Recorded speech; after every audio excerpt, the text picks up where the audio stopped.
Dr. Howard Fillit.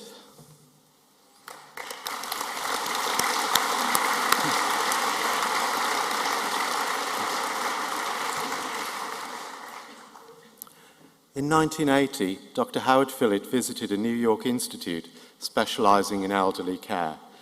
He was already a decade into a career in neuroscience and neurobiology, but the experience at the institute, surrounded by people unable to care for themselves, left a deep impression.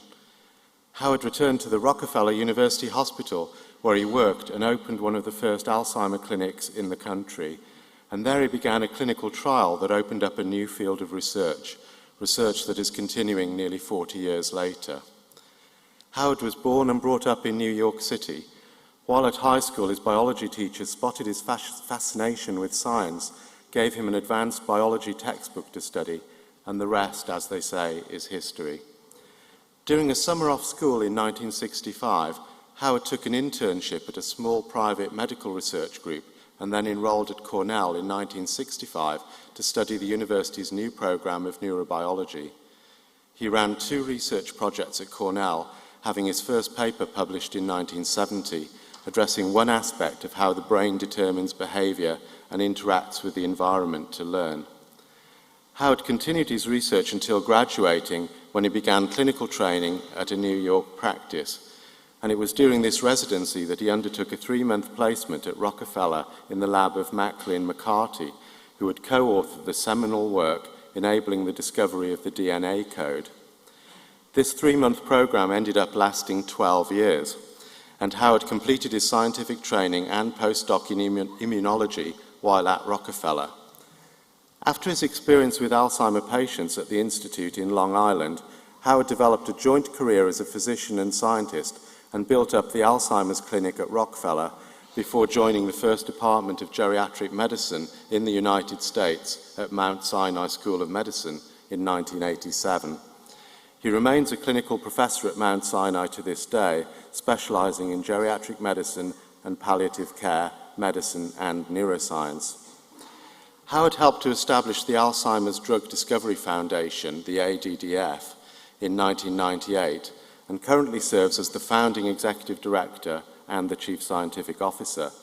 The ADDF is a not-for-profit organization with a mission to rapidly accelerate the discovery and development of drugs to prevent and treat Alzheimer's disease.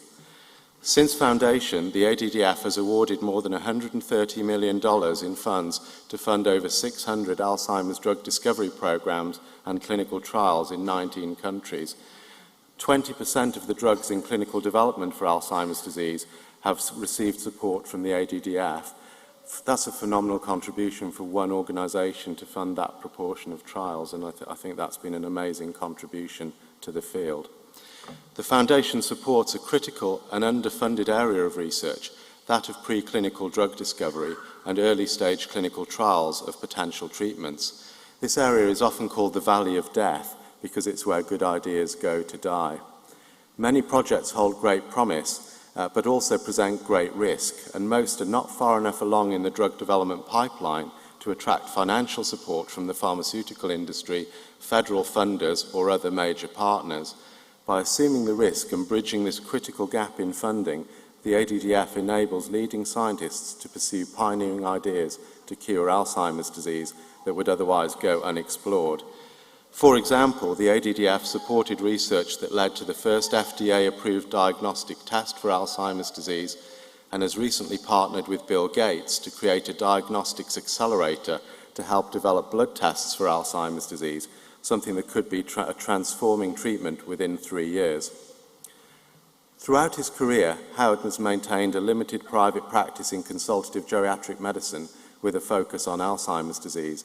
He has served as a consultant to pharmaceutical, biotechnology, and healthcare companies and has received numerous awards and honors, including the Rita Hayworth Award from the Alzheimer's Association. He's a fellow of the American Geriatric Society, the American College of Physicians, the Gerontological Society of America, and the New York Academy of Medicine.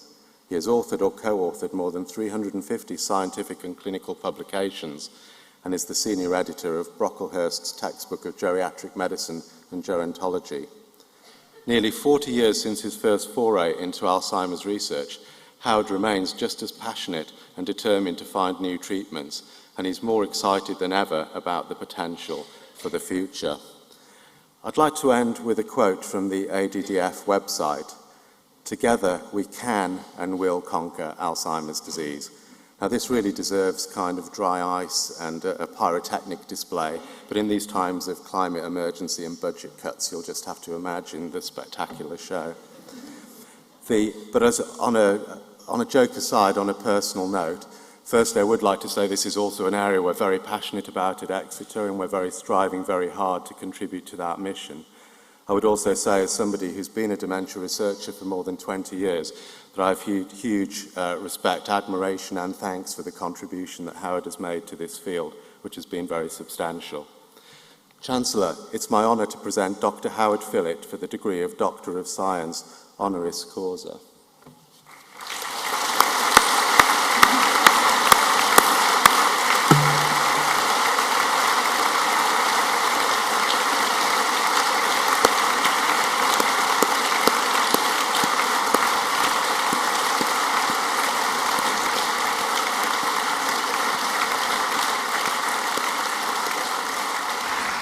My honour, Doctor, to award you a Doctor of Science at the University of Exeter, honoris causa. Congratulations.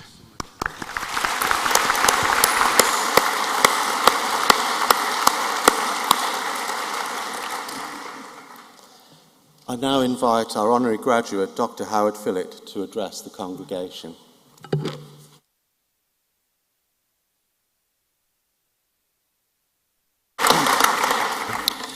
Thank you so much, Professor Ballard, and thank you for giving me this honor. It's truly a great honor from a great university, and I'm terribly appreciative of it. I want to thank everyone here today for listening to me. I know most of the graduates in the room can't wait to get out of here, to commence your lives and to party. So I will be brief. Graduates, congratulations. You've had the privilege of attending the great University of Exeter, and you've gotten a superior education. For this, we thank our founders, the boards, our professors and administrative staff, our parents and loved ones. Let's first congratulate your parents. Think about it. They raised you from nothing, no doubt out of love. They kept you alive all these years. They fed you. They paid your bills.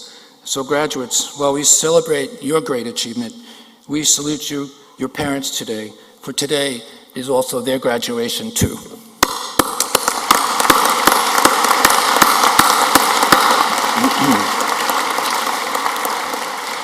Today is also graduation day for the college.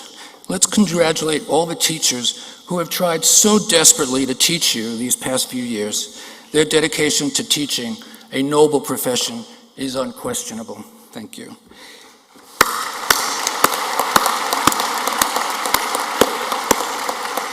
And what a proud day for the college and the university administration. They have quietly and successfully managed us through another year. They do their work, their task is solemn, molding lives without recognition and fanfare. Thank you for the administration.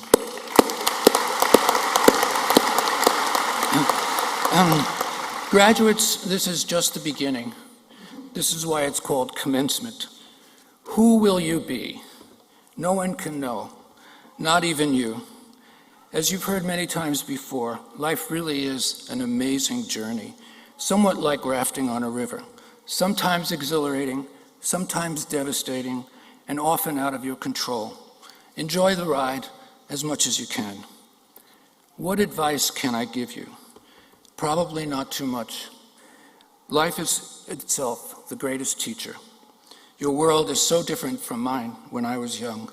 I did my math on a slide rule. There were no computers, and molecular biology was not even invented. But I've had a wonderful professional life. Quite honestly, I was very fortunate because I had a passion that saved me. It was neuroscience and medicine. Serendipity, chance, more than careful planning, paved my path. If you have an open and prepared mind, you too will find that right chance. The right door will open for you, and you will know to walk through it. One day, you'll meet someone who might, for whatever reason, maybe even just because they like you or your work, they will give you a chance. An opportunity will arise. Perhaps these people will even be your mentor. Take that chance. As Professor Ballard mentioned, while I was in my clinical training, I had the opportunity to spend 3 months at the Rockefeller University in New York City, one of the most prestigious medical research institutions in the world. I signed up. I took a path less taken. No one else in my training group wanted to do research. Everyone wanted to go into practice. Turns out, as was mentioned, I was placed in a laboratory where DNA was discovered to be the genetic material of life, perhaps the most important finding of the 20th century, and a discovery necessary before the double helix and the genetic code could be uncovered. The physician scientist who reported that DNA, a sugar, was the genetic material in 1944 became my mentor. I stayed at Rockefeller for 20 years and opened one of the first Alzheimer research clinics there, as was mentioned, in 1981. I will never forget the first day I met my first Alzheimer patients 40 years ago in 1980. I had a prepared mind that day. I already loved neuroscience. I graduated from that first neurobiology program. And after finishing my clinical training, I saw an advertisement in one of my medical journals for a director of research at an aging institute. While getting a tour, I was told that of the 300 people living at the institute, 90% had Alzheimer's disease. Up to that time, after 10 years of seeing hundreds of older patients in my clinical training and clinics, I had never heard of Alzheimer's disease. It wasn't in my medical textbooks. I had never made the diagnosis. Back then, we were taught that senility was a normal part of aging. I learned that day was that Alzheimer's was the most common cause of senility or dementia, and that it was, in fact, a disease of old age and not a normal part of aging. These were early days. We knew nothing about Alzheimer's disease. For me, it was a crystallization of who I am today as a neuroscientist and a geriatrician. That one day shaped the rest of my life. I recognized the epidemic, the opportunity, and the coming epidemic, and I committed to working at it. Since that one day, that one visit, I've dedicated my life to finding a cure for Alzheimer's disease and to taking care of older people with Alzheimer's disease. Today, our foundation, the Alzheimer's Drug Discovery Foundation, is closer than ever to finding effective treatments for this dread disease. And I have had the great privilege of being part of that worldwide effort. And it's taken a lifetime. So let me give you a perspective on what a lifetime means. I've been a neuroscientist for almost 50 years. And the amazing thing is I'm only 29 years old. I've been taking care of people with Alzheimer's disease and been involved in Alzheimer's research for over 40 years. I've gotten a lot done in that time, though progress has always been slow and incremental, the process of science, and I've enjoyed every single minute. As I enter old age, I've never been more excited about my work, and I've gotten good at it, better and better. I hope to keep doing this as long as I live. I love it. And I'm lucky that I love what I do. And I do believe that most of you, like me, will have a good chance at getting to be 90 years old. And so if you're lucky, you have another 60 or 70 years to do your work. Lots of time to make all kinds of contributions and achieve success along the way. Take your time. Be persistent. Success really is 1% imagination and 99% persistence and hard work. Getting the new ideas takes a moment. Making it happen can take a lifetime. And as Yogi Berra, a famous American baseball player, once said, if you get to a fork in the road, take it. But the most important message I want to leave with you is something very simple, and that is to love. To love is a verb, not a noun. Your commencement, your beginning today is not just about what you will be professionally.